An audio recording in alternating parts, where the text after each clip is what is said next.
ईश्वराय विद्महे सत्यदेवाय धीमहि तन्नः सर्वः प्रचोदयात्। ॐ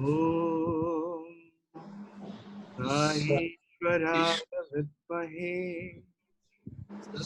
सत्यदेवाय धीमहि तन्नः सर्वः प्रचोदयात्। ॐ ईश्वराय विद्महे सत्यदेवाय धीमहि तन्नः सर्वः प्रचोदयात्।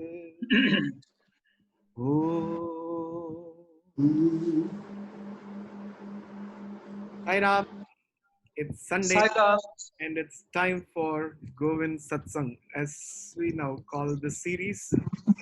And Haryana has continuously been bringing all his year mates who have all had amazing proximity, wonderful learnings, and it's our bliss to have today Dr. Gopi.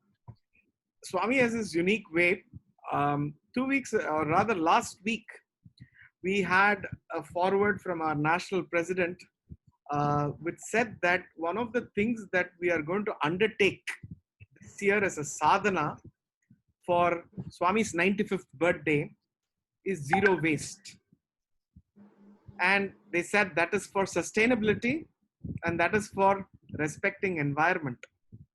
And then I receive a mail from Haryana which says, this is about me. That is a forward from Dr. Gopi describing who he is.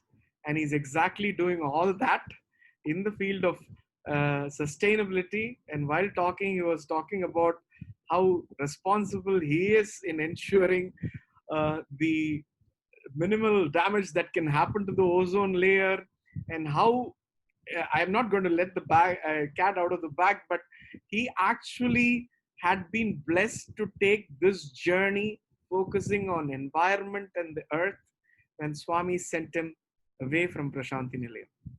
And I cannot tell you the goosebumps that I had reading about him and the timing. Swami has his own unique timing. So Brother Gopi has also been in the same batch as Haryana, Hirok, and all of them from 1979. But more to add, he's from the first batch of Bala Vikas.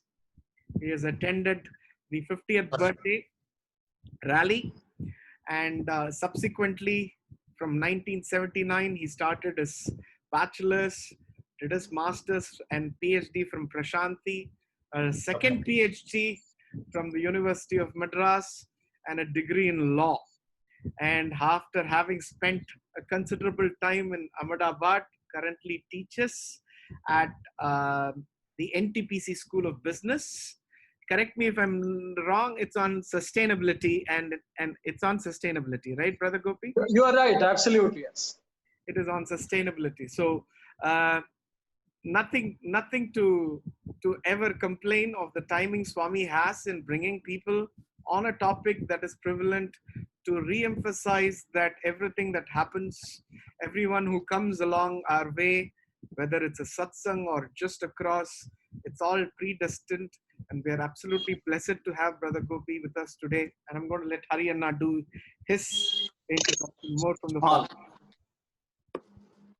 Sairam to all of you, and welcome Dr. Gopi Chandran, though it is quite new for me to call him like that, because we all are brothers, and as I told, except me, all are doctorates till now. Who has spoke?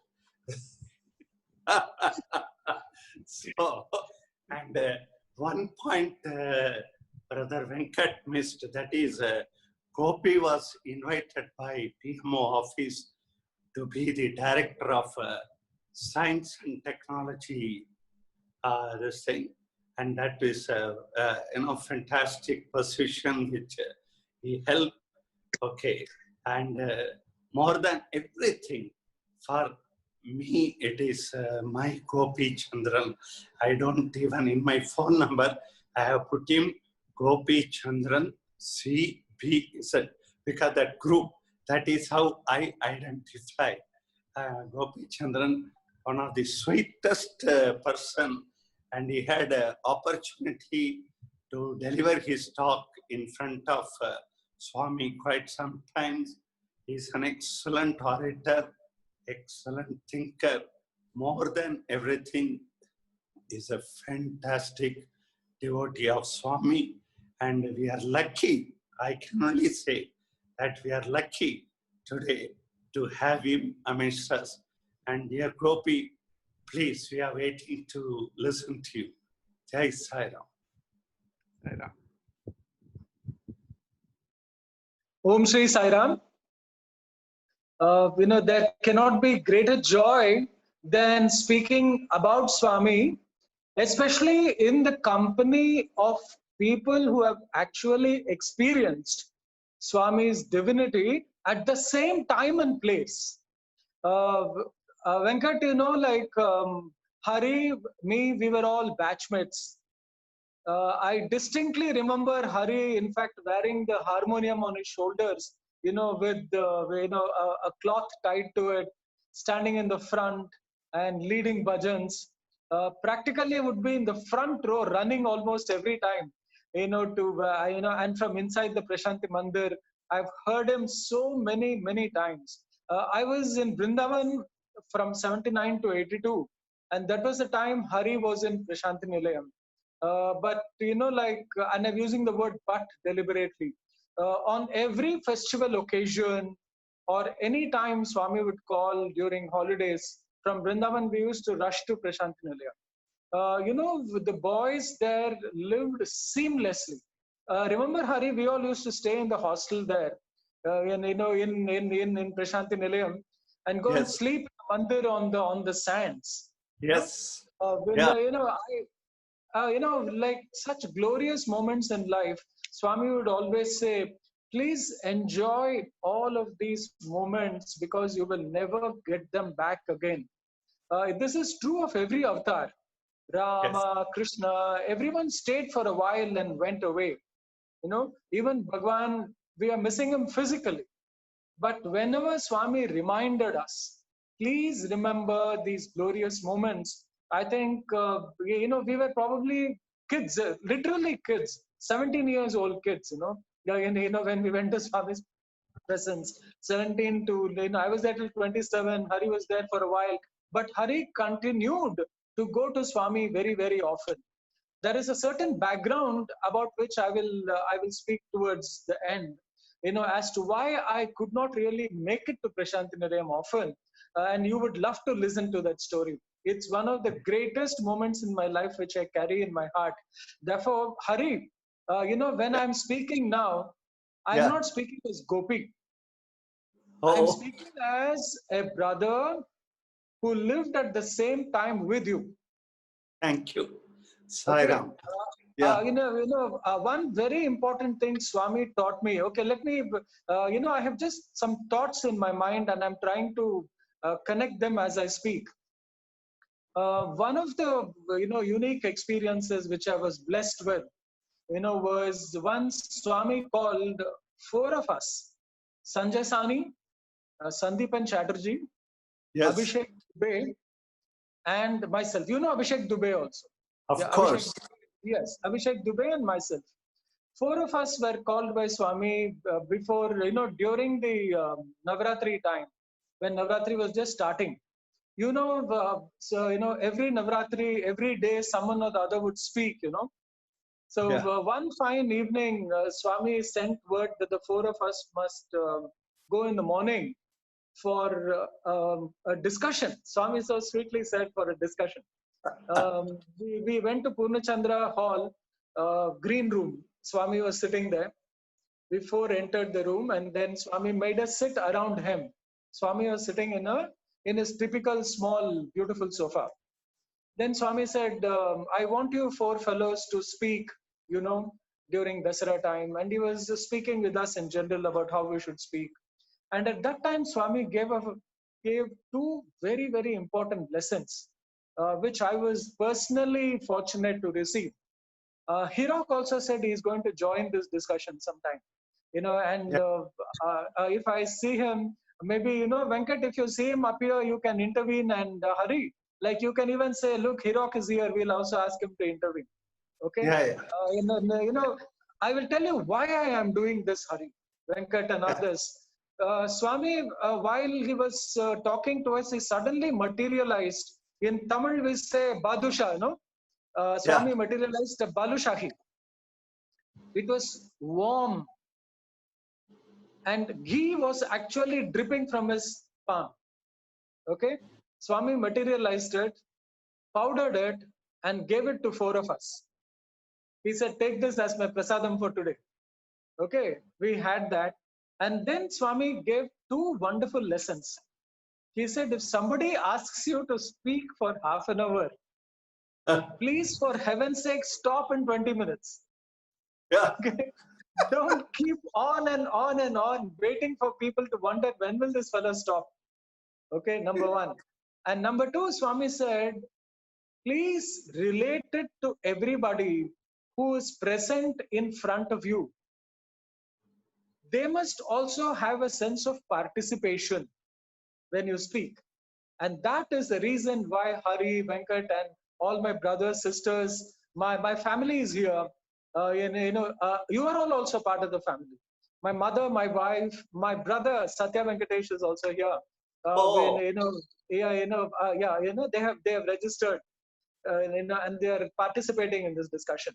While I'm most grateful to Swami, I'm most grateful to you, Hari, Venkat, and our wonderful community of brothers for enabling this beautiful coming together. So when I relate it to you, it is because of the fact that Swami had categorically and very clearly said this. When you meet Sanjay Sani, you can ask him about this experience. And he will tell you. Incidentally, Sanjay Sani is 3 years junior to us. When I finished BSc and came to Prasanthi in 82, Sanjay was in his first year of BCom. Okay. And I was in my first year MSc.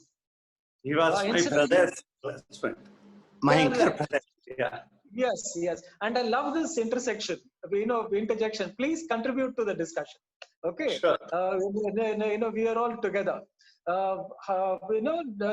In 79, when I joined Vrindavan, Hari will also know that time it was the old bungalow in Prasanthi Nilayam. There were some boys who used to sleep in the bungalow downstairs. Some, I imagine would go and sleep upstairs also. And in this Swami created a very unique opportunity for people to join newly, to have exclusive time with him. Some boys in the new batch would go for breakfast, some lunch, some tea, and some for dinner with Swami. And my chance came for breakfast. I remember there was a boy, I was in first year BSc, and there was a boy in first year PUC, Gurdas Shenoy. I do not know where he is. I'm sure he's doing very well. He was a kid, and we went for breakfast to Swami's dining hall. Swami was seated there. Kote was very much there. Vishnu Bhatt, Rupak Chankoti, Radha Krishna, they were all around there. With Swami. And for us, it was a very, they're all living with Swami. And for us, it was a super unique experience. All that I did was to keep looking at Swami. Swami said, eat, yaar, eat, please eat. Sitting at the same dining table with Swami. Swami was sitting at one end, and on the left side, I was seated, and Gurudas was on the right side. So we enjoyed breakfast. What I want to say was, those days, it was that kind of an experience, a joyous experience, which we used to have. One extremely unique, beautiful thing about living in Vrindavan and Prasanthi Nilayam, there is nothing like juniors or seniors. Correct. That is one of the most important cultures we imbibe when we join Swami's institution. I remember when I went for summer course, there was one Ravindra Dakapa, Yes. who practically carried my bag and took it to C4 in Brindavan hostel. Oh, I was not even a student and he was in his third year BSc. That was a time where I actually got to see how affectionate can seniors be with juniors.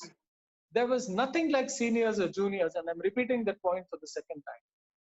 That is yes. one of the most important cultural values we carry from there. Summer course was a unique experience. 1979. Fine. I will relate what happened before summer course after I say something which is very unique. 1 month we spent in Swami's presence because I went to Balvikas in Chennai. Uh, my mother was my brother's Balvikas guru, and I grew in the hands of another Balvikas guru, one Prema Jayaraman, to whom I'm most grateful. They are the people who actually molded us. We used to wait for Sundays, go sit in the Balvikas, listen to wonderful stories, listen to Swami. After Balvikas, it was a natural progression to pre-Sevad. Jagdish Rajan and myself were together. Giridhar has spoken here. Yes, Gopi, Right? I'm here. Yeah, hi, Jagdish Sairam. Sairam. Sairam, Jagdish. Yeah. So I can see you, Jagdish. Yeah, Sairam. when Jagdish, myself, Giridhar, we were all batchmates. In our pre-Sevadan. Now that I'm seeing Jagdish, I must reveal this story. Jagdish has two brothers, Ravi Shankar, Hariharan. Hari was already in Madras by that time. And how beautiful bhajans he used to sing at home. Jagdish used to take me to his place. We used to sing bhajans at his place. Uh, every Sunday, we used to push off to the house of the state president, then Mr. Achyutanandam. We used to practically wait to go there. Paste Sanatana Sarathi when volumes with addresses, put them in without missing pre-Sevadal and so on. We were regular attendees. I want to say something very interesting here. Uh, Before the summer course, the state had organized what is called a winter course, and there it was in a place called Kutralam. Jagdish came Oh, home one evening and he said, "Yaar, do you know we are supposed to go for the winter course?" I said, "How can I come? My father is out of town, my mother is here, and my small little brother in the year of 78, he was just about 11 years old. I said, "How can 50 I?" He said, rupees. "No, yeah, yeah, 50 rupees story is what I want to say." And then Jagdish said, "No, yeah, we must go so that our chances of getting into the summer course will also be very bright because they will choose only a small number of, entries, into the summer course." Um, we had So to, in that fact, look for money at home. Mama had some money, but then we wanted a little more money. That time, the State Bank of India used to have accounts even for small kids. My brother rushed to the State Bank of India just across the street in the evening. He was a kid. He signed up and brought me 50 rupees. Jagdish, we carried that 50 and Amma had given a little more. Next morning, me, Giridhar, Jagdish, we were all traveling in the train to Kutralam. That was the first fantastic. time I was, that was the second time, of course, I was traveling outside home. And what is beautiful, we were simply immersed in the joy of the possibility that we will be participating in the winter course. We even, cracked that time, one of those poor jokes. Jagdish reminded me about it. We were wondering, what is this train not stopping at all? Have we missed the Kutralam station? We didn't even know. We said probably we are going away outside the country. You know, so very naive, so simple. We participated in in the winter course, and then summer course time came. What is so beautiful about that day I had the chance of introducing Ravi Shankar. When Jagdish and me landed in Vrindavan for about 3 or 4 days before the summer course enrollment happened, we did not know where to stay. Jagdish walked up to his brother and Ravi Shankar said, the Brindavan campus has got the clock room, which has got the clock. Yeah, There yeah. is a room behind the clock. He said, you both go and stay in that room. Somehow we had got the room cleaned, and we happened to go and occupy that room. And when we both were there as outsiders, Swami in fact used to drive in, and we used to wonder whether we can appear before Swami because we are not students. We used to run around as kids, and then finally one fine morning, the state president came and said that, look, you both also have been selected for summer course because of consistent attendance in Balvikas, pre-Sevadal, and participation in activities. We practically earned our way through. But what was equally important is, of course, Swami's grace. Venkat, you must tell me about the time. Am I audible enough, and is it going well? Yeah, perfect. Should be fine. Go with the flow. Wonderful, wonderful. Now, whenever I'm mentioning these names, it is also to express my gratitude to them. That is the third extremely, very highly important value that Swami had always taught. Please carry gratitude on your shoulders. Please carry gratitude on your shoulders. And I will take this opportunity once again for expressing my gratitude to Ravi Shankar. Hey, Jagdish, to you also once again, yaar. Yeah, we then got into the summer course, and what happened during the summer course was something beautiful, which I want to share with you. During that state group discussion, Swami asked, he would meet the batches group wise, and then we had our chance to ask what should we do. Swami upfront told me, join Brindavan. Oh, wonderful. So there was no other thought, having to join Brindavan. Something very interesting happened after that. After summer course got over, I went home because my PUC results had come. And then I carried my mark sheet. Venkat, this whole idea of white and white, wearing a white pant and a white shirt and all, came only much later. Okay? Correct. And I dare say it was introduced by some people, within inverted commas, some people. Okay? Swami was, hey, Hari, tell me, man. All our boys used to wear all kinds of clothes. Am I right or wrong? Correct. Yeah. It was bindas in Swami's presence. Swami, I remember I used to only once in a blue moon wear white clothes, and I'm a hardcore Brindavan student. What do I mean by hardcore? I was part of the Vedam group. I'd started chanting right from first year of BSc. We had a wonderful Sanskrit teacher in Vrindavan by name Chandrasekhar Sharma. We used to come from city. Every afternoon, lunchtime, we used to have our Vedam. Sorry. Hey, Sairam. I just wanted to say this white dress was introduced by who, Tell me. E. Sudarshan. R. Sudarshan. Yeah. Okay. Great, Hirok. But it was not compulsory. Am I right, Hirok? Yeah, it was not compulsory. But later on, no, because, the Swami got, all the people went and told Swami that Chala Baguntadi for Chudoke Chala Baguntadi, Andaru white and white Veskunte Chala Baguntadi, and all. A lot of people who told Swami. But okay. Hirok, please underline the fact that it was later. Am I right or wrong? Yeah. Correct. You're very correct. Thank you, Hirok. So very sweet you came here. Lovely. Jai Sai Ram. No Hirok, I would love you to also intervene so long as you're there as frequently as possible. Okay. And there were one or two occasions where you and me were directly in Swami's presence, Hirok. Okay. And I'm going to, speak about those things also. Incidentally, Hirok and me were roommates also. Hirok was in second year BCom and I was in second year BSc. What a glorious Sorry. Oh, yeah, welcome. Gopi, this is not about me. This is about Swami. Okay, so go ahead with Swami, whatever you want. Of course.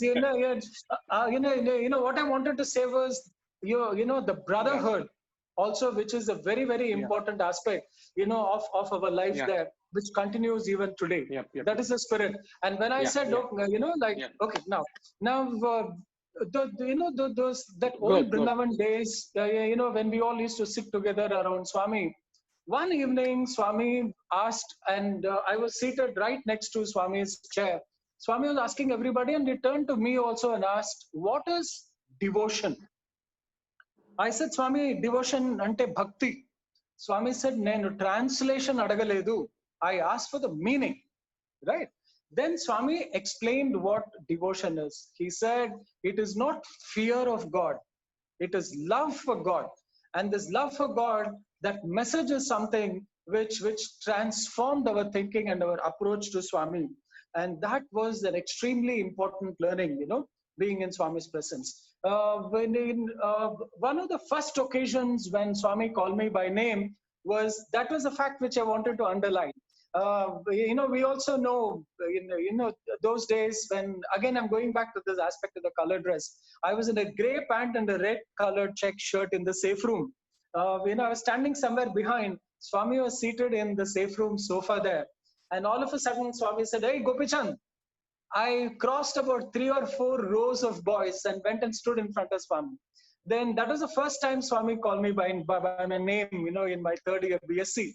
And then Swami made me chant a couple of lines in Rudram and upfront corrected those sentences. Which was a glorious experience. One of my direct personal experiences. Then I went to Prasanthi Nilayam after my BSc. The other unique thing about Vrindavan was the very casual, happy approach with which Swami used to lend himself to all of us. Hirok and others must have spoken at great length about all of those. We used to keep waiting for Swami's darshan. Swami would very playfully open the screen, look at us. Sometimes he would throw some prasadam from top.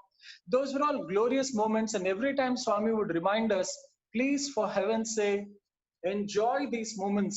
It is very difficult to get these moments again in the future." Something very beautiful, deep and personal insofar as Swami's omniscience happened in my first year MSc, directly for myself. 83, I went away, 82. Some of us, Hirok, me, Kantarav was already in Prasanthi Nilayam. We all got into our masters. What was so beautiful personally for me about those chances with Swami was 82, my brother joined Vrindavan for PUC. That time Swami was in Vrindavan when the new boys had to come. And as I said, I was in Prasanthi Nilayam. We were there, already had joined our MSc. It was about a month into our MSc that Swami came to Prasanthi Nilayam. And what did Swami do? When he opened the door, I was seated in the front. Swami came straight to me and he said, "Nenu tambudiki chaala chancelu ichinandra." Out of the blue, what I wanted to say was the manner in which Swami would lend himself. Swami came straight to me. I had never indicated to him physically that Satya Venkatesh is my brother. Of course, he would have spoken with Swami. But then for Swami to remember, to come and later say, "Look, I've given lots of chances to your brother," was an expression of extreme love. Incidentally, let me go back to another occasion. As I said, Jagdish and myself were in Pre-Sevadal. When Swami came to Sundaram in 1979, January, because we were very, very active, the state president said that Jagdish and me would be responsible for taking care of the phone that would ring inside Swami's garage. So whenever anybody would call, it was our duty to run up to those people and call them. The beauty of the garage was Swami's car was parked there. So every time Swami would go in and out, he would go past us. Okay. And that was the time we saw all these boys, Sonam, and then Srinivas, Sudarshan. That time Chakravarti's son Ram Prasad was also there. All these people had come, and Ram Prasad even spoke in Abbotsbury that time. The beautiful chance that Jagdish and myself got was Swami used to every time go past us, look at us, and we used to get a smile from Swami and so on. Just before Swami left Chennai, he called both of us upstairs. We ran up, and then Rupak took a Polaroid picture of Swami, Jagdish and me. Swami in the Jula, Jagdish and me seated at Swami's feet. Very unfortunately, I'm not able to trace that picture, but that was one of the most wonderful inspirational moments, for us. And when we see Swami's boys interacting with Swami so very closely, we said we must go there and study there only. The life in Vrindavan was so very peaceful. And towards the end of our third year, there was some chaos which happened, but then those only took us extremely close to Swami. And that was, as I said, occasions when Hirok was also present with me, about which I'll speak in about a couple of moments. In 83, then I'm going to speak about a deep personal experience with Swami. Towards the end of our first year masters, we all had our batch interview. It was the first batch of our masters, and Swami gave our batch interview. It was a beautiful personal experience. Swami materialized a few things, and I was also very fortunate to receive one.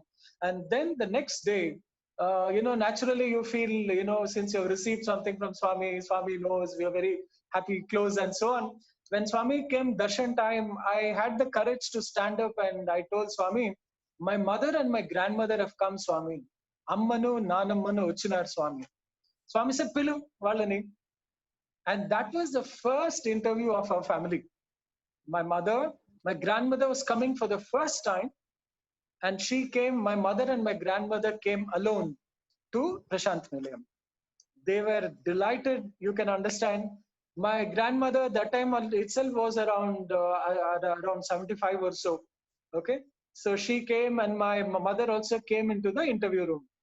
She was conscious of the fact that she is senior to Swami by age, so she was behaving in a very bindas manner with Swami, absolutely casual, and then Swami had to tell her, Arey, sit down here, be calm, I'll give you vibhuti, we will talk, then you can go, don't worry. She thought, she can just come into the room, take namaskar and go away.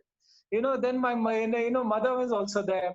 When Swami called my mother, my grandmother and me to the inner interview room, Swami looked at my grandmother and said, do you know I'm always in your house, watching you all throughout the time, in you, around you. My grandmother laughed loudly. Okay, Swami, very good, Swami, very good, casually. My mother, of course, being that very typical devotee, was deeply touched.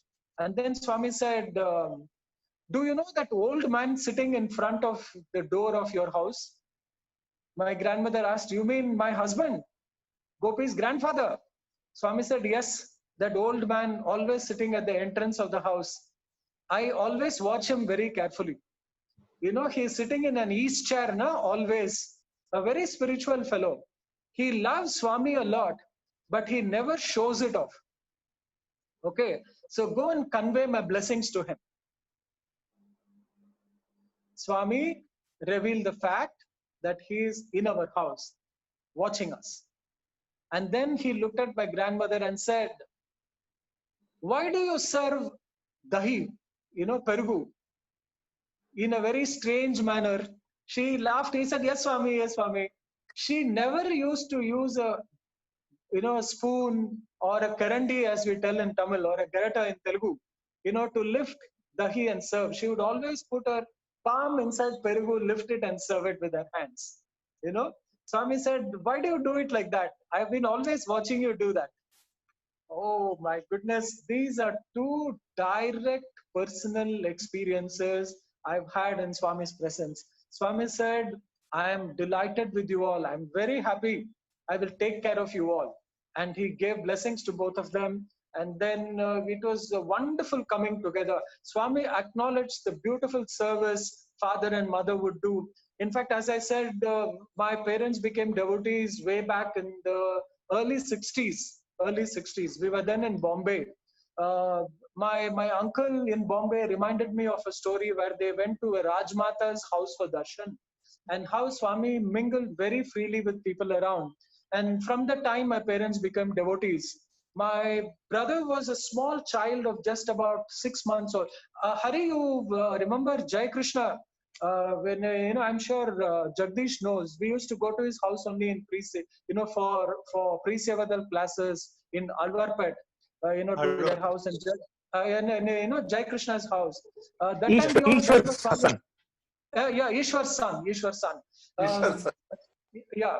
Our pre-Sevadal classes was in the room just outside Swami's room.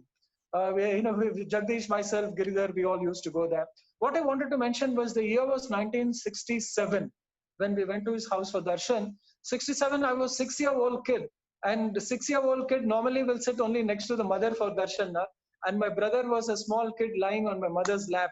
Swami came, I distinctly remember, he materialized vibhuti for someone nearby and then smeared the rest of the vibhuti on my brother's forehead. I was sitting right next to him, and my brother was lying on my mother's lap, okay, small child. And what I wanted to say was that was another beautiful experience with Swami. We come from that background. Mother was also in Mahila Vibhag. Father was the head of the T Nagar Samiti. Thursdays were always filled with bhajans at home. My papa used to put up a pole with a lamp on top in the ceiling to indicate to people that this is a place where they have to come for Nagar Sankirtan. Those days there were no tall buildings and all. Mother used to also make about 50 to 100 packets, mark 50 to 100 packets of food. We used to put it all on a bicycle in a bag, go around, do Narayan Seva and all those. Swami very beautifully acknowledged. He said, I know for you all, everything is Swami.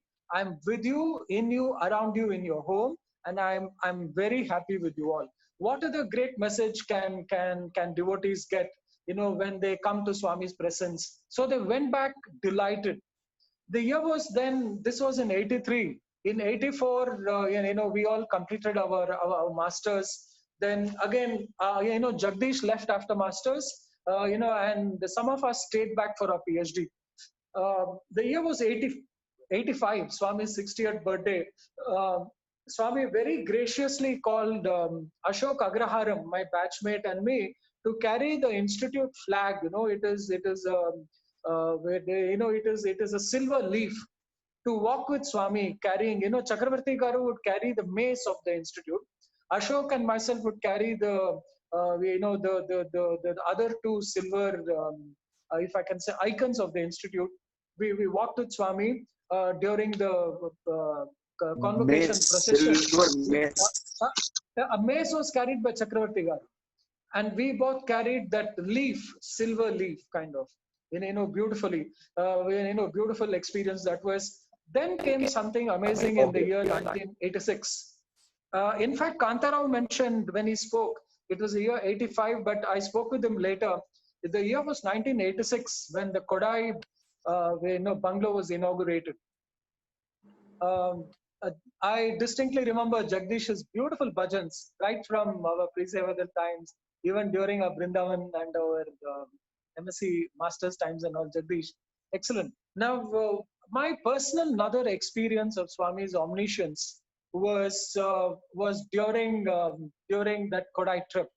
Now, what I mentioned, was there were occasions when Swami would call some of us.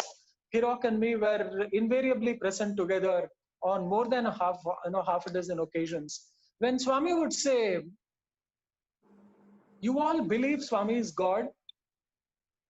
Swami is omniscient, omnipresent.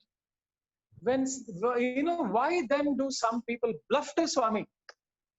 Saying that Swami, this is happening to me or that is happening to me. Why don't you all tell me what is actually in your hearts? Don't you think it is correct that we must be totally transparent with Swami?"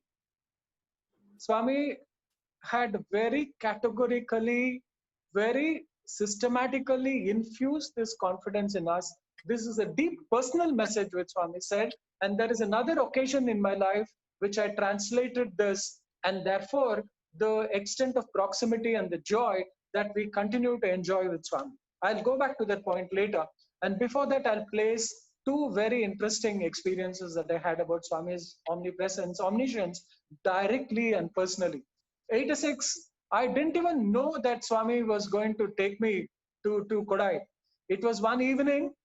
I was again. I love emphasizing this. I was in a dark colored pant and some kind of a odd colored shirt. I was seated in the sand next to the garage again in Prasanthi Nilayam. I was singing bhajans because it was bhajan time. I didn't even notice Swami because I was closing my eyes and singing. Swami came, you can understand, in the portico. He walked from the main bhajan hall, came out and came towards the garage. I was singing bhajans, and suddenly when I opened my eyes, I saw Swami standing in front of me and looking at me. I immediately smiled and I asked Swami Padnamaskar. I said, Cheskora. He then patted me, gave me a solid shot at the back, and then went away. The next morning, Swami left for Brindavan. And I went to hostel that evening. I heard from the warden. He called me and said, Swami has picked you also to go with him to Kodaikanal. So be ready. Next morning, you all have to get into the bus and go away. It was a dream. I couldn't believe that I was also going to travel with Swami. And I will help you recall Kantara's story. We all got into the bus, then went to Trayee. After we reached the, it was sometime in the evening. The next morning, I got up very early. Those days, we were allowed free entry into Trayee, much like the old bungalow. I got into Trayee and I was, I did pranam and started walking around the bungalow. When I went to the backside of the bungalow, when I looked up, I saw Swami was standing there, in the balcony. Swami was, hey, eppudu vacharra? Swami, ninna ratri vachesam, Swami. Then Swami threw an apple from there. I think it was close to about 25 meters. He flung it from there and I could luckily grab it. Then Swami said, come up.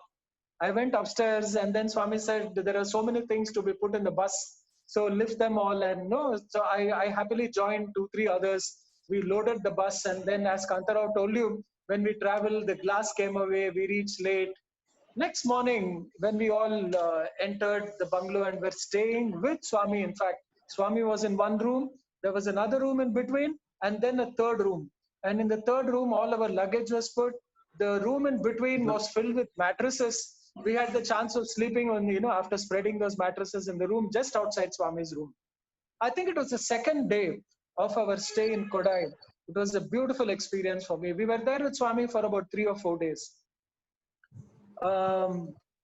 Morning, breakfast with Swami, lunch with Swami, tea with Swami, dinner with Swami, bhajans, Swami, cracking jokes, whatever.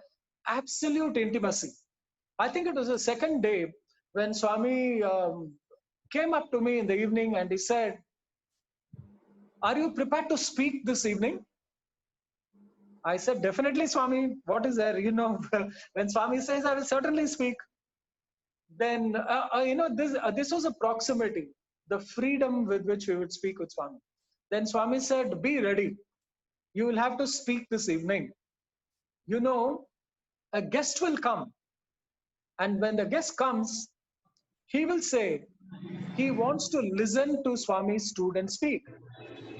And I want you to come and speak about environment.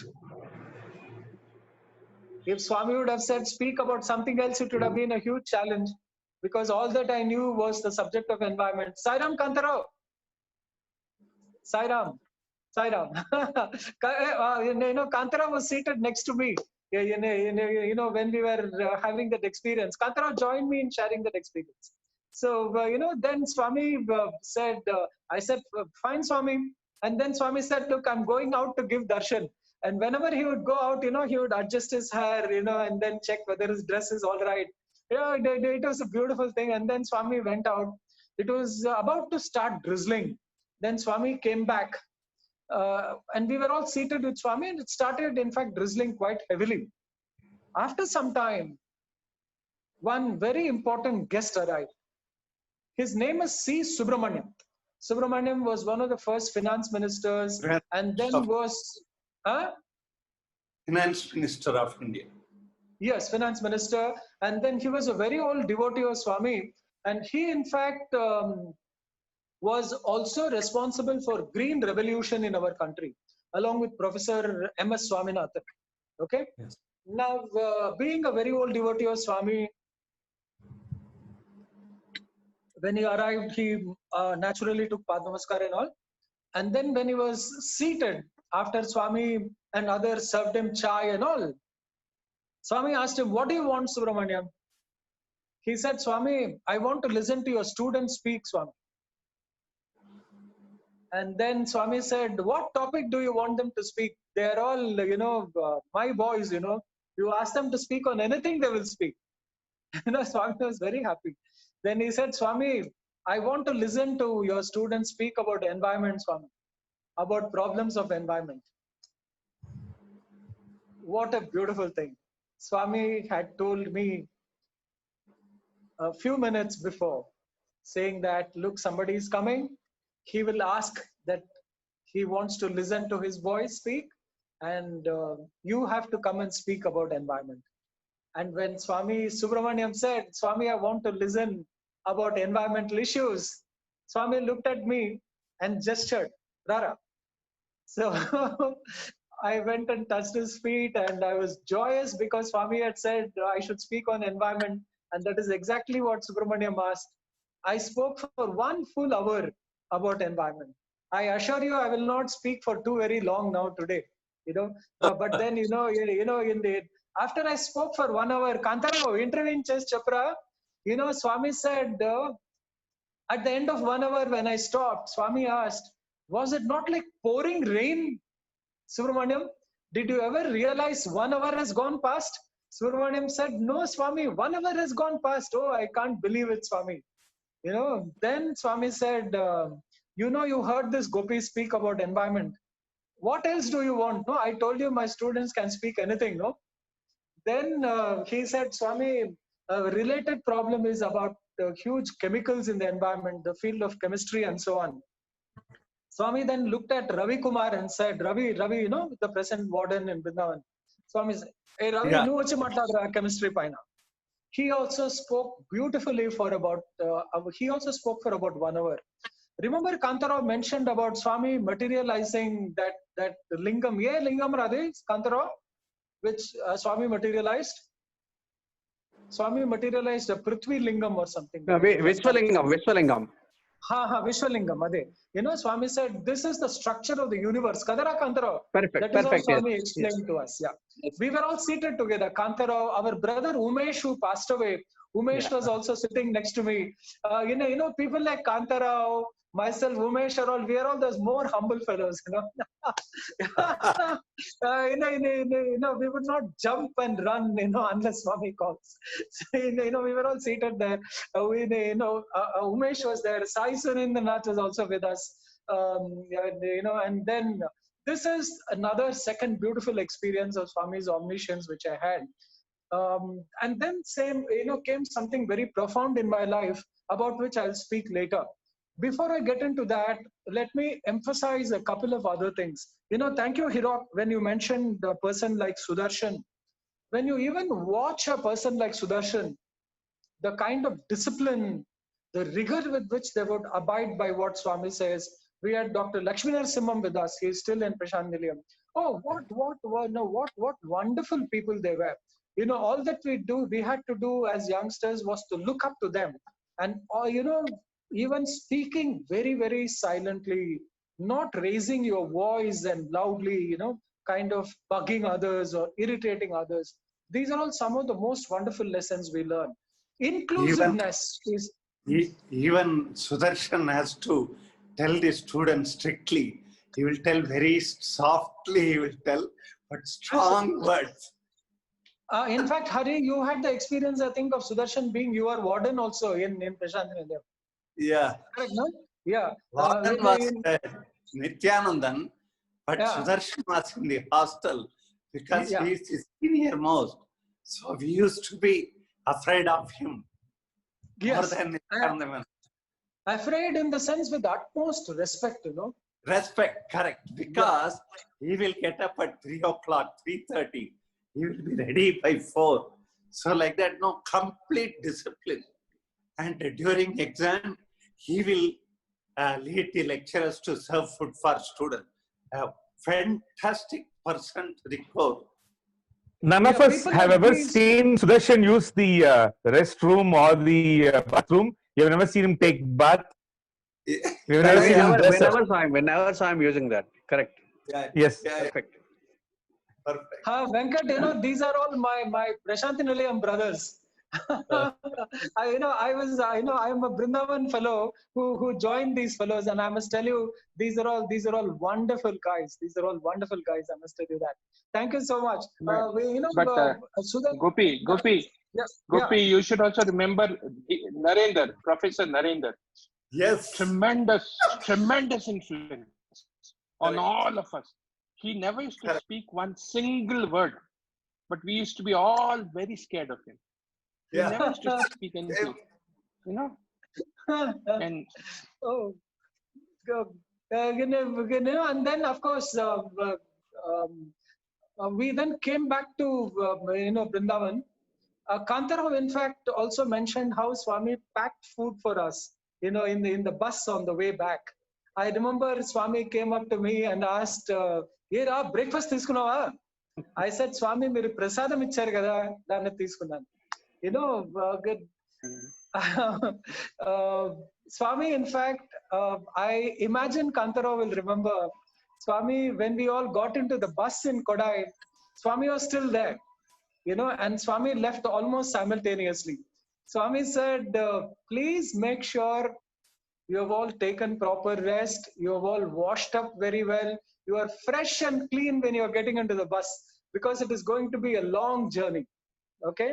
It's going to be a long journey. Then Swami came near the bus, he put us all in, we traveled, and as Kantarao rightly said, somewhere in between, Swami joined us in the bus. We were together in the bus with Swami. Swami showed us animals, he showed us the beauty of nature, driving, and then we went to Ooty, and from Ooty we arrived in Vrindavan. And when we came to Vrindavan, Swami made me, okay, how did that happen? We were all seated in Trayee. Swami came up to me that evening and said, please relate all your experiences which you had in Kodai and Ooty to all these boys here. They would like to listen. So speak about it. I said, Swami, I'll speak. So Swami went back and sat in his chair. You will all remember how Swami those days would not sit in the jula. Swami would sit in a beautiful chair around whom we all used to sit. In the early days of Trayee. Incidentally, I think Hirok, we were also there when the name Trayee was pronounced by Swami. Swami asked all of us, what name do you think we should give? And then Swami said, I've thought of this name Trayee himself. Swami mentioned that this was at an earlier occasion. And then on this particular occasion, something very beautiful happened. And thanks to Kantarao for helping me understand it in better terms later. I told you, Swami asked me to speak about the Kodai and Ooty experiences.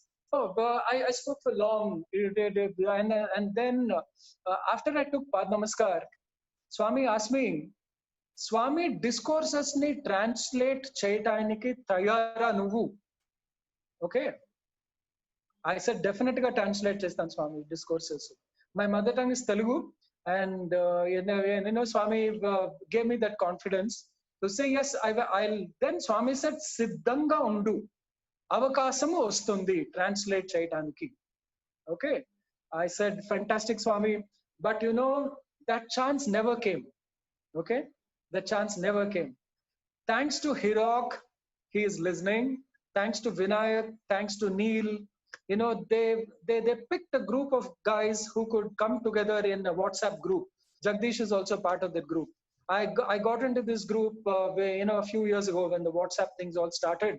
Oh, I must tell you, this is a fantastic group, all of whom have experienced Swami's omniscience. And at that time came a fascinating dialogue with Kantarao.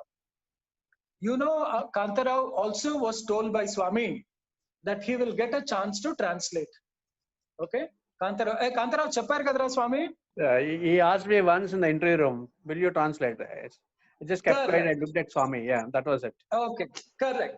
So Kantarao cheppadu, and then when I shared this experience with Kantarao, look ra, aటువంటి అవకాశం రాలేదు కదరా అంటే Kantarao ఏం తెలుసా, translate ante to translate what Swami has taught us into our daily lives. Thank you, Kantarao. Okay, and that was a fantastic revelation. When? Now, recently. And that happens when you carry the flame of gratitude in your heart for Swami always. Flame of gratitude, flame of gratitude for Swami always. I have the permission of 3 of our wonderful brothers to also share. Incidentally, Kantarao, Hirok, Jagdish, I spoke with Prabal, Vinayak, and with Sundareshan to allow me to share their experiences of Swami's omnipresence. Prabal's fantastic experience. Incidentally, I'm asking Venkat to invite Prabal to also speak. Prabal, and way back in the year 1979 when we all joined, Prabal was also part of our batch. He joined 79. And we were in fact classmates also for 10 long years in biological sciences. Prabal by that time itself was into skydiving, imagine a 17-year-old kid being part of skydiving. On that occasion, when he was diving from hundreds, thousands of feet up in the sky, his parachute wouldn't open. The parachute had jammed. And all that Prabal could do was to say, Sairam Swami, please protect. And I have Prabal's permission to say this. What happened was the parachute opened with a bang, and all that he experienced was the fantastic fragrance of Vibhuti. And what a glorious experience that was for Prabal. Prabal landed safely. And then Prabal is amongst one of our best students who has been through the portal. Prabal is also part of this wonderful group of us with whom we are able to share our experiences with Swami. The other one, Venkat, you said, Vinayak. Vinayak runs a school which is in line with the principles, practice of Swami's ideals. It's a beautiful school in Hyderabad. He very often organizes bhajans involving Swami students at his place. All students who have actually been in Prasanthi and in Vrindavan. It was a beautiful evening about a year ago. Hirok, have you actually gone and seen the footprints? I'm sure Kantarao has seen, right? What happened was after bhajans one evening, when everybody went back to their respective places, Vinayak, that bedroom of his, juxtaposes with Swami's bhajan room. I think he said there is just a screen which is separating the place where he sleeps with Swami's chair and Swami's picture there. What happened was at around 3 o'clock or sometime very early in the morning, he felt as if somebody was waking him up. And when he woke up, how would anyone enter his room? A very beautiful, if I can say, a very well-made, rich environs room. He had the opportunity very, very recently to see beautiful footsteps of Swami, of Vibhuti, right in his bedroom, right in his room. He has in fact framed those beautiful footsteps of Swami, and they are right there. Hirok, did you get a chance to see it, or I'm sure Kantarao must have seen it? Hirok? Yeah, I saw it. In fact, it is there still. He has framed it and then kept it in a glass cover. I've seen that. Yes. You can very distinctly make out the small, beautiful footprints in Vibhuti. Okay. And this comes from a wonderful colleague, Vinayak, and we have that living experience with us. It is a living experience. I'm repeating for the third time, as recent as just less than a year ago. When you get a chance, please connect with Vinayak, go to his place, and I hope you will be able to see. Vinayak will be able to take you and show you those footprints. This is a real life experience. Sundareshan also had a fantastic experience, and that is in fact captured in YouTube. What happened was, we all know how, if I can use the word, humble Sundareshan is. One fine evening in Vrindavan, when they were all seated, Swami was in the Jula. Typical of Sundareshan, he was way back sitting near the door. Swami calls him Meenakshi, because Meenakshi is Sundareshan. Yeah. I see. Okay. Meenakshi is Sundareshwara. Oh, I see. Yeah. Okay. He was seated way back there, and then Swami picks up a mandolin from one of the boys who are playing sitting next to him, and raises the mandolin and says, "Hey, Sundareshan, play the mandolin." So Sundareshan walks up to Swami, picks the mandolin and goes back about 10-15 rows, sits near the door and plays the mandolin. Now, what is so beautiful about it? What I meant as humble is, it is not as if everybody was aware that Swami knew Sundareshan by name. Sundareshan and Swami had equations, right? And Swami had called him by name, but it is not as if everybody felt, oh, Swami calling Sundareshan by name, oh, great, okay. That kind of a thing. So Sundareshan says, Swami called me by name, and that was a unique thing for me, number one. Number two, nobody ever knew that Sundareshan could play the mandolin till that moment. Okay? Swami called and said, hey, Sundareshan, play the mandolin. Sundareshan plays the mandolin as if he is a professional. He plays it so beautifully well. Swami plays the talam excellent. And then Sundareshan later says, he is such an amateur, he wouldn't know how to stop also. And Swami played the talam in such a manner, he brought it to a stop. And he said, thank you, Swami, for bringing this to a stop. And then when Sundareshan stops playing, Anil Kumar intervenes and says, Swami, we never knew Sundareshan can play the mandolin. Okay? We have never heard him play the mandolin. Then Swami says, I also am seeing Sundareshan playing mandolin first time. And then Swami adds physically. Okay? Where Swami then reveals saying that, look, I have always watched him play the mandolin. I know he can play the mandolin. Okay, but this is the first time I'm watching it physically.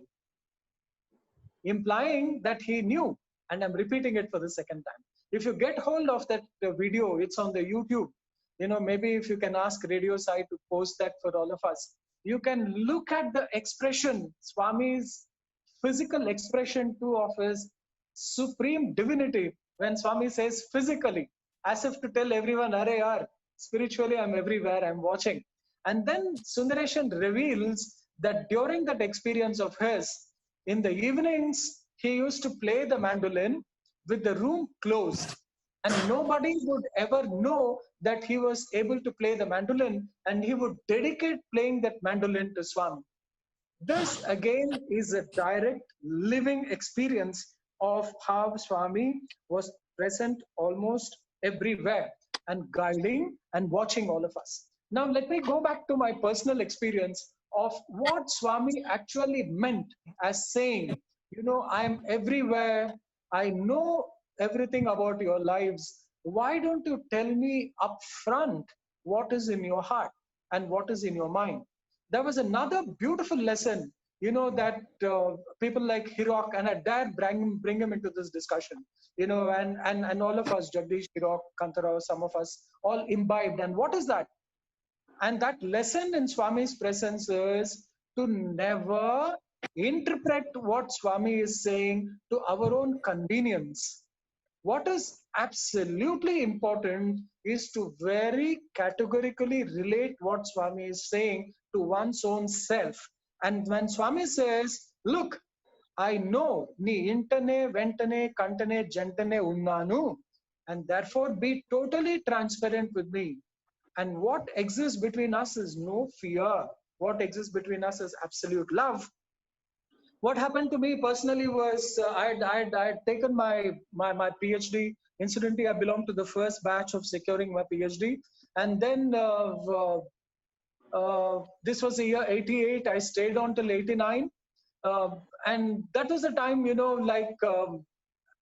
when Swami, before that, before I get into that, let me also say, Hirok, myself, Kantara, especially, Jagdish by them had the unique chance of going with Swami to Bombay as part of the Adi Shankara drama. Hirok was the Shankaracharya. I was Hasta Malaka. I played that role. Kantara was also one of the disciples. All that I can say is being in Swami's close proximity was a beautiful experience. And at that time, Swami had deliberately not spoken with me at all for very long. And how did it all start? Even during the days when we used to do our practice, Swami had come to the hostel one day. Am I doing well on time? Is that okay? Yeah, you are okay. Yeah, maybe I'll speak for about 10 more minutes and then we can get into a discussion mode. Sure. No worries. Yeah? Yep. Yeah. Now what happened was, now a bit of trivia, if I can say, trivia in the sense, what is a kind of interesting experience with Swami. Swami had come to the hostel that day. I was serving food to the boys. Swami was seated in his chair and having food. After that, Swami, as always, would complete his food earlier and start walking around, And when Swami was walking, he went past me also. Swami's, I could capture Swami's smile. And then next evening, Nanjundaya comes to me. He says, Swami is terribly upset with you. I said, Swami, why? What happened, sir? He says, your hair is a bit too long. No? Swami asked you to have your hair cut, please. Otherwise, Swami is upset with you on this. Maybe my head reacted a bit too much to it, and that's why I lost all my hair, kind of. So, for about a year after that, Swami wouldn't speak, and that included our trip to even, Dharmakshetra. Remember, Swami took individual pictures with all of us, in Dharmakshetra. Even at that time, I'd been on the stage that day. I took Pad Namaskar. All that I got was some kind of a cold response from Swami. And chalo, the Bombay trip got over. We came to Gopi, yeah. you have not lost hair. You have gained face. Thank you. You are you are notoriously optimistic guy. Thank you. So when when we came to Brindavan, Hirok will confirm this for me. Swami actually sprang a surprise on us. Swami said, you don't have to push off to Puttaparthi today, Prasanthi Nilayam. Swami said, you all have to stay back for one more day because the governor wants the Adi Shankara drama, Bhajagovindam, to be played in the Chaudaya Memorial Hall also. Personally, for me, that was a fantastic opportunity in the sense. We were all dressed up. Swami came backstage. Swami looked at me. Yes. He had not spoken. Yeah, Hiro. That is the Chaudaya Memorial. Gopi, just one thing, okay? Even when you were not in the being talked to by Swami or not, Swami was not talking with you. Always remember that Swami was more conscious about you than others, okay? Because he will try to see how he can avoid you or how he can stop talking to you. Amazing. Happen, right? Absolutely, Hiro. Absolutely. And then Hiro. And to tell you and to pick you up for that drama, right? And then tell that, okay, Chudu, you will be this disciple. And also remember, Swami gave each of us that dress, right? Robes, ochre robes he gave, and then he also told that, okay, we'll take the sticks. The sticks he got specifically, and then he put those small pieces of cloth. No, each of us he gave that specifically to each of us. Right? I remember. Yes. Yeah. So much of. That was another occasion, when we were all very, very close together. Swami came backstage, Hiro. Remember when we were all, getting ready? Swami came to me and he gave me a tight slap on my face. Patak, he said, Pad Namaskaram Cheskora. Oh my, how beautiful it was. I've got the picture still with me of Swami adjusting my dress, and all the ice broke after close to 1 year. I just want to underline the fact that I was also one of those most fortunate guys that Swami gives a slap out of affection, He gave me one tight slap on my right cheek, and then, I had the Pad Namaskar. During my, and I want to mention, there are millions and millions of devotees. Swami still has the absolute grace to remember, when I walked up the stage to receive my PhD in 1989, 88, I went up on stage, I knelt before Swami, and when I was receiving the PhD degree, Swami turned to Navneet Rao, who was then the Vice Chancellor of Central University, Hyderabad, and to the group of Vice Chancellors behind. And he said, this boy, Gopi, He comes right from Balvikas. His brother is here. His father, mother are active in Swami's organization. They know only Swami in their lives. They don't know anything else. And Swami also takes care of them. Now, why am I telling you this? As Hirok spoke the other day, the kind of love and the kind of affection that Swami would give was so very profound, so very deep, so very personal. And I have the courage and the joy of saying this because Swami mentioned this to the people around. And now comes something amazing in my life. 1988, Swami did not actually explicitly tell me that I should start teaching in the institute, but I stayed on because it was understood. Swami had not given any direct instructions, but then after having received PhD, I'd gone to the institute and I had actually started teaching.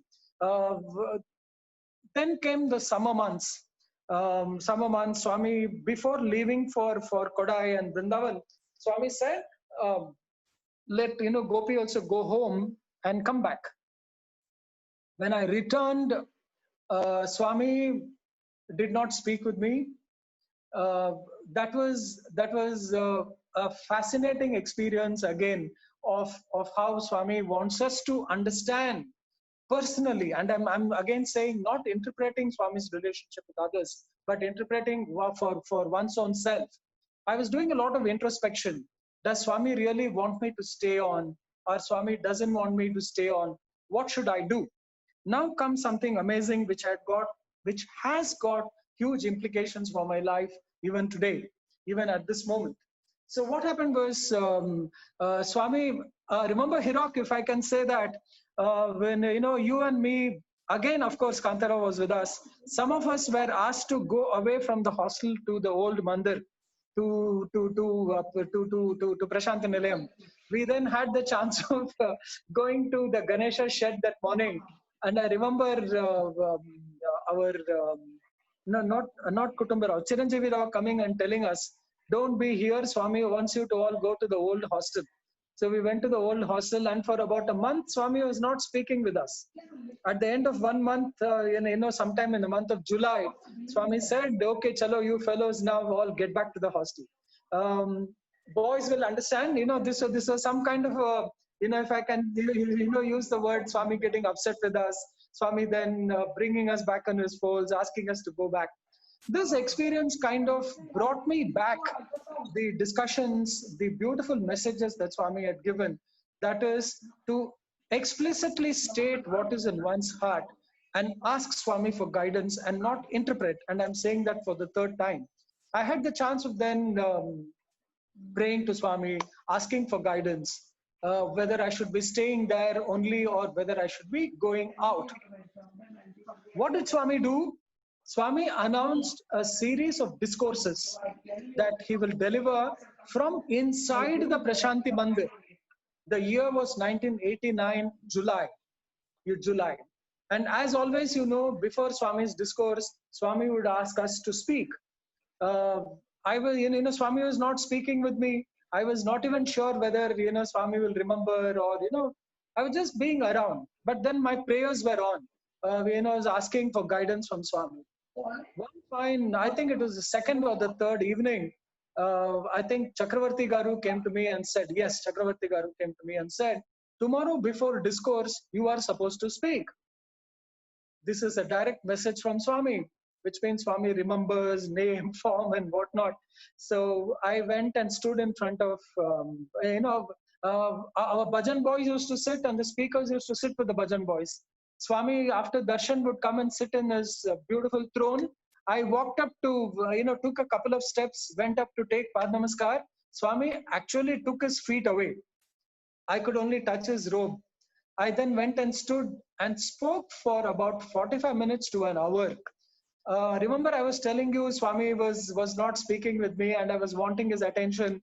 I then made a snapshot of all my experiences with Swami, including my Balvika's days and whatnot and grace for the family. I spoke, and then, since Swami was not speaking with me, Swami will not tell me also, no, stop. I had been speaking for 45 minutes. I then understood maybe it was time for me to stop. I turned and looked at Swami and I understood that I had to stop. After speaking, I again went to take his Pad Namaskar.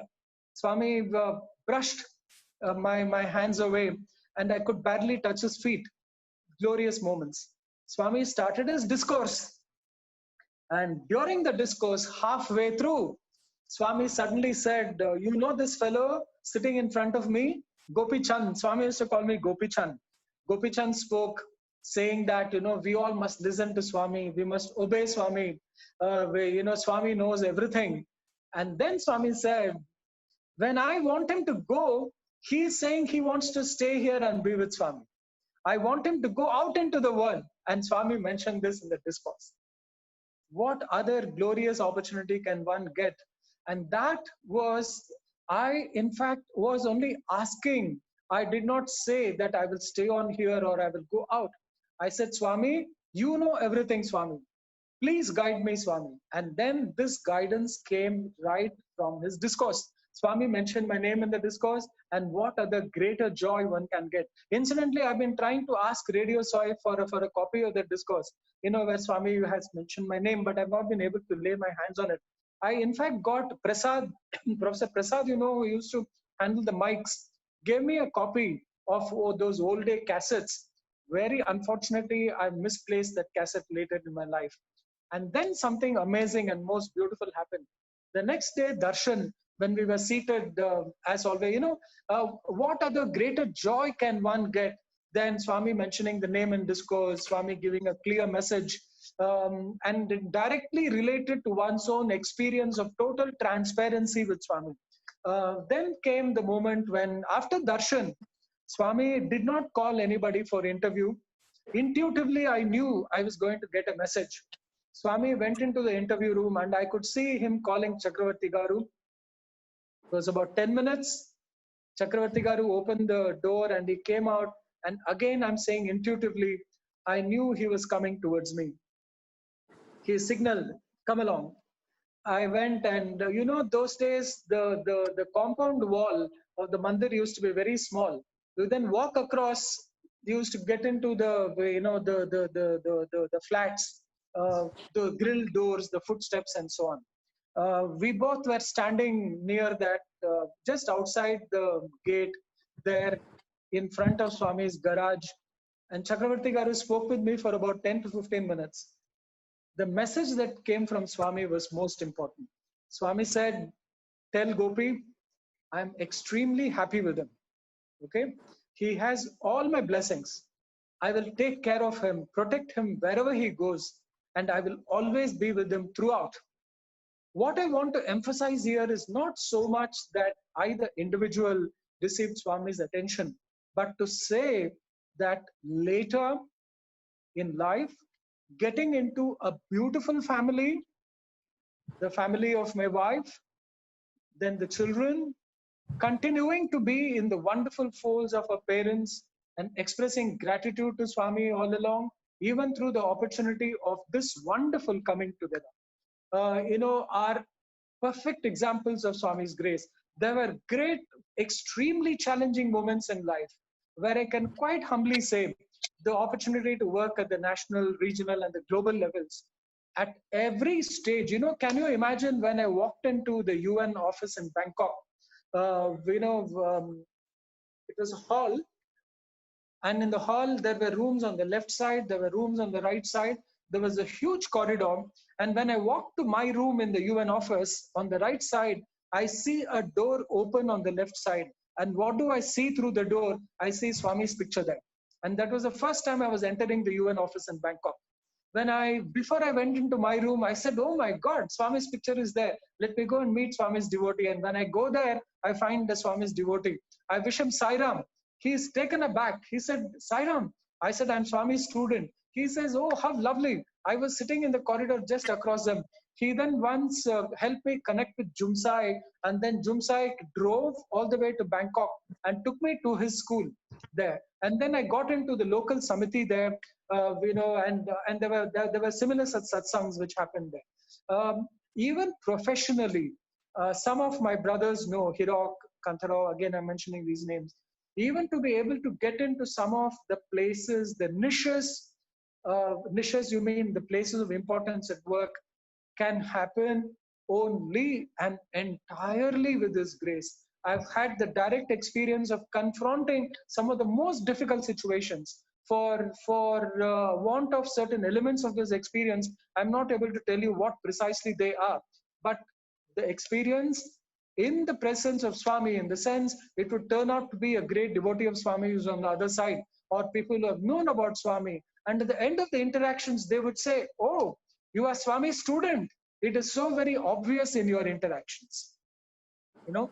And that way, throughout, there was another amazing experience, a very huge calamity, which literally had to do with fire, you know. And the only chance of protection from the fire must and is absolutely Swami's hands, where the most important papers were left completely untouched by the fire, you know. And this simply could not have happened without Swami's grace. I'm not putting one and one together.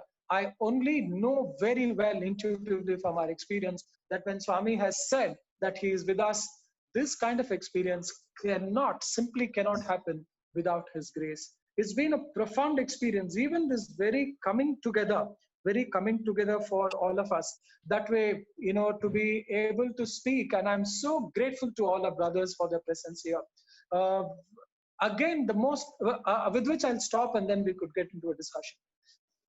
The one most important thing in, this is not an order. Maybe I will highlight three very important things. One is that total transparency with Swami. The love for Swami and not the fears for Swami is one that matters most. Number one. Number two, gratitude. Gratitude to Swami all along. And this extends into gratitude for everything that Swami has created.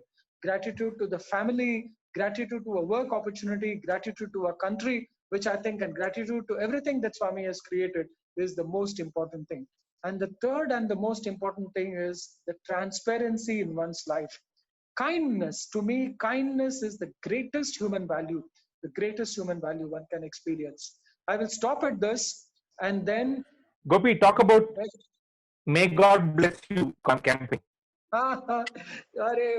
Okay, Jagdish's father, Mr. Rajan, was in fact another profound influence. Whenever I would go to his house, as I said, his brother Hariharan used to sing bhajans. Jagdish used to sing bhajans. It was, in fact, Jagdish, allow me to say, it was a crowded home. Yes. Lots of people around. And Jagdish's father said, practice a campaign which is called the MGB campaign. MGB, he said, was May God Bless You campaign. Am I right, Jagdish? May God Bless You campaign, MGB campaign. Yeah, I remember this abbreviation also he had introduced. Wherever we met him later also, that in fact rubbed off into, some fellows like me. God bless you. We keep saying. And I personally, of course, thank you, Jagdish, for reminding me to say that. His brother, as I said again, I remember Swami. I took my mark sheet to Puttaparthi. Swami, looked at it and said, "Brindavan join Avara." By that time, in fact, Prashanthi college had also started. But then Swami said, "Go to Brindavan and join." I don't know anybody in Brindavan. I'm a total stranger. I walk into the campus. My father was with me. My admission took place in a matter of 2 minutes. When I enter the campus, I see Ravi Shankar there standing. And Ravi Shankar was one face I knew through Jagdish. And Ravi Shankar says, "Are you come?" I said, "Yes, sir. Swami told me to join here." He called Amarnath. "Yaar, take this fellow inside yaar, and give him admission." No, that's all. Amarnath takes me inside. He does some formality, fills the register, and then he says, "Chalo, let us see whether you will get hostel admission." We then go to Lakshmi Narasimham. Lakshmi Narasimham in one moment says, "Yes, there is one room, one cupboard available. Please join." Can you imagine any of these things happening as smooth as what I said? We know for all of us what are the kind of experiences people have, how very difficult it is. These things simply could not happen without Swami's grace. I used to keep chanting Sai Ram non-stop. Swami then said, chant Om Sai Ram. That's been one of those relationships. And this is how it has been. But I'm sure, again, thanks to some of our brothers who are present here, Swami was very, very, if I can use the word within inverted commas, fierce when it comes to transparency with him. And when you're transparent with him, his love for you was absolute. Let me share a deep personal feeling with you. You know how I looked at Swami? I looked at him as if he was my father's elder brother. Okay? Zero differences. Right from the moment that, we met Swami physically. Why be worried with Swami when he's truly omniscient and omnipresent? He knows everything, yeah. And he has given some of these experiences. I will stop at this. I must do my duty to the institute also, Prashanthi Nilayam. In those early days, when our labs and all were being set up, what a great joy it was. Some of the most sophisticated equipments. I personally dealt with microorganisms. There is a very unique type of a microscope called Nomarsky interference or differential interference contrast. It is used in one of the most sophisticated laboratories anywhere. We all used to spend, those days, late nights. We used to work late in the night in a laboratory. Some of our brothers who are present here, they all also used to join us late evening, literally late night. We used to work late night, and our brothers used to play bhajans, Hari Om Sharan, bhajans and whatnot. And the unique atmosphere in Swami's labs is something one should have lived and experienced.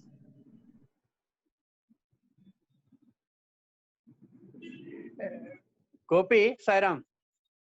Chapu. Hey, I remember when you're constantly chanting Swami's name, Sairam, murmuring and lip movement. One day Swami came to the veranda and he came and asked you, what are you saying something? Then I remember you telling Swami Sairam, Sairam. Then I think he created a ring or pendant to you at that time. Am I correct? Hirok was also with us. It was in our batch interview. Yes. This is the home. Yeah, that's right. Sairam Kantara. I remember that. Yes. And the thing is, see, what Swami did was, see, he took it so jocularly, just told it as a joke. But actually, so much of profound this thing, he knew what you were doing. Yes. But he wanted to get that out of you, and then gave you some sort of a ring, or I think it was a pendant. Yeah. Om ring. Yes. Yeah. Swami said, chant Om Sai Ram, and he created this Om ring. Jagdish was also there. What I wanted to again say was, I just love sharing this experience. We have been together, Hirok, Kantarao and others. When again I go back to that fierce thing, why hide anything from Swami? Don't hide anything from Swami. Swami knows everything. Why hide? Yeah. Am I right, Hirok? Correct. We have been together in those experiences. I also remember, Hirok, that day when Swami gave us those robes. We were all together in the interview room. You are absolutely right. Swami giving it to us and carrying it. Oh, yes, I remember, yes. Yeah. And also, this is just for everybody. That the fact of the matter was that all of us had that this thing. Well, whether you call it fear or the faith, is that whatever I'm thinking, Swami will know. That Correct. Was how it was, with most of us. So that is why we were also very, very conscious of our thought. This is how it used to happen in Patti as well as in Vrindavan. More so in Patti because I think that time we were a little bit more mature, and then we were correct.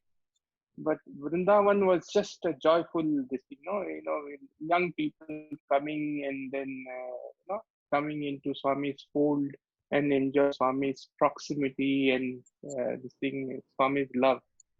And then that got translated into what we understood during our PG and our PhDs, right? Because that maturity set in, and then that thought was always there that, okay, this is something, if I think like this, Swami, it will come into Swami, Swami will know about it. You know, that part. So you're correct. A lot of transparency. We have to have a lot of transparency. And that transparency is nothing but faith, right? Absolutely. Absolutely. Yeah. Tell us a little bit about what you do on how you've seen or experienced Swami in sustainability. I think nature and sustainability are very critical topics today. And in fact, the organization is embarking on a lot of sustainability issues for Swami's 95th birthday. Maybe a couple of lines on that, perhaps. I will stick to the rules of the game. A couple of lines. Yeah. I do not want to philosophize, okay? Saying that everything is Swami's creation, we should take care. No, that is a taken. Yeah. But I must tell you that environmental issues are absolutely real, right? There is something called agnotology, or it refers to the construction and deconstruction of doubt. Okay, and this pertains to environmental issues. There is one group of people who keep saying environmental issues are not very important. They are fleeting. And there are another group which says environmental issues are absolutely real. Okay, there is no doubts that environmental issues are absolutely real because of what we have: empirical evidences, total documented scientific facts about environmental changes that happen around the world. Okay, therefore, the second line answer to your question is sustainability is the only way. And when industries are proactively taking initiatives to protect the environment, they'll have to be only seen as positive indicators of action. And therefore, it's important to foster that kind of a good action. I don't want to philosophize by saying don't waste water, don't use plastic. No, they are taken. It's an absolutely important thing. The only message is don't trivialize environmental issues. So the people with whom he worked in that department knew that he's Swami student. So, I must thank you, Hirok. I will in fact make it a little more explicit in another context. And this is a dedication to all of us, all Swami students, Venkat, of course, including you and as Swami's devotees. Okay, up front, let me relate this experience. One day, Minister Harshvardhan asked me to go over to Sushma Swaraj's office. Okay, thank you, Hirok, and humbly, I had the chance of representing India in science technology missions as the face of science technology communication in our country on bilateral discussions also. Okay. Now, one such occasion was, when Harshvardhan's office called me and said that I must go to Sushma Swaraj's office. What a humble, wonderful person Harshvardhan himself is. During the course of our discussions, our interactions, one of my colleagues said, ma'am, we want to take a picture with you. And this humble person, and I am making it public and clear, did not rush to stand in the picture with her. He was standing behind. And I also did not rush. And then it occurred to me, why don't I invite him also to go and stand in the picture with her? So I said, sir, please join us for the picture. And at that time, based on a discussion that took place earlier, I walked up to Sushma Swaraj and I wished her Sai Ram. Okay? She also wished me Sai Ram. And then I said, ma'am, I'm Satya Sai student from Prasanthi. He said, oh my, you're from Swami's place. I said, yes, I'm from Swami's place. And then she said, oh, now I can understand. Now I can understand. Very good. I'm very confident now. She said this. Okay. I thought I'll place this before all of us. Absolutely. I think that kind of nails it on the value that all of you represent. and how Swami grooms each one of you. I did not ever imagine I'll narrate this experience, but then thank you, Hirok, Jagdish, for bringing it in. The message is the pervasiveness of the value Swami stands for, and people at the highest level would also know, and they're able to relate. They said, "Oh, now I can understand." That's where it is. Super, very good, Gopi, excellent. When Gopi actually came to Hyderabad to address this Jana Vijnana Vedika people, I remember Gopi, starting his address with Sai Ram. You can imagine that is a firm faith Gopi has. Really great. They're a so-called group of rationalists. Okay, they're a group so-called rationalists. And thank you, Kantarao. I wish them Sai Ram. One of them also happened to be our student. He was in Prashantalim for a short while and then left. And then what did he say? That having become a part of the rationalist group, he said nobody else has the courage to, in fact, acknowledge rationalism, number one, and number two, stick to their own values, the so-called rationalism. Thank you. These are all some of the strengths that Swami gives. Absolutely unbelievable. I have no words to express, how every week Swami brings one of you, and every week there's something, the perspectives that we get, also to realize that Swami has specific plans for each one of us, and he knows what is best for each one of us.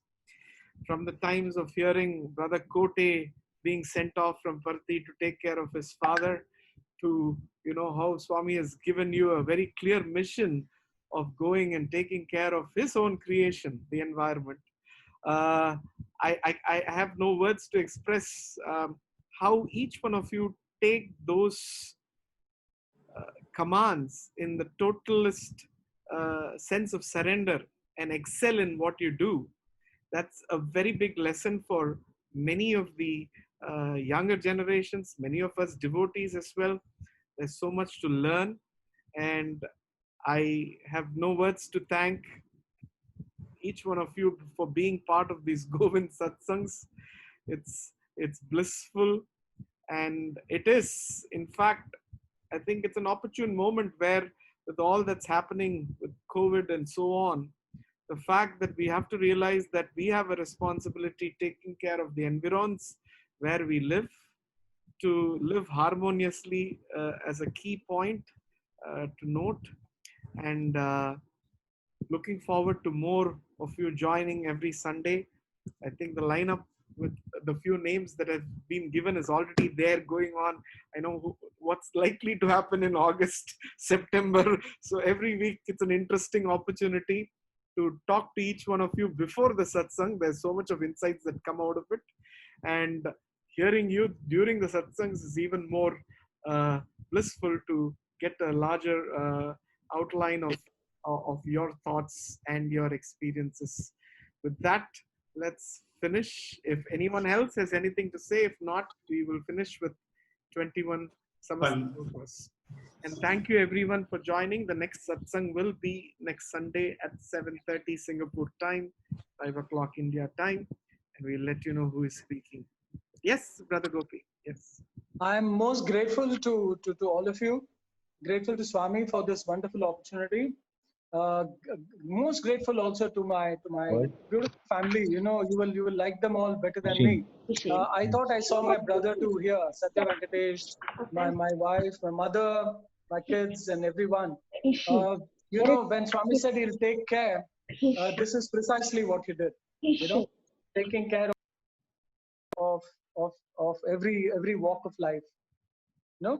So yeah, most grateful, and to my wonderful brothers who have all come in, to be part of this discussion here. Most grateful. Hirok, Kantarao, Jagdish, you'll all be glad that I've given Venkat the names of Ramakrishna, Neil, Dhruv, Prabal, and all to connect and speak.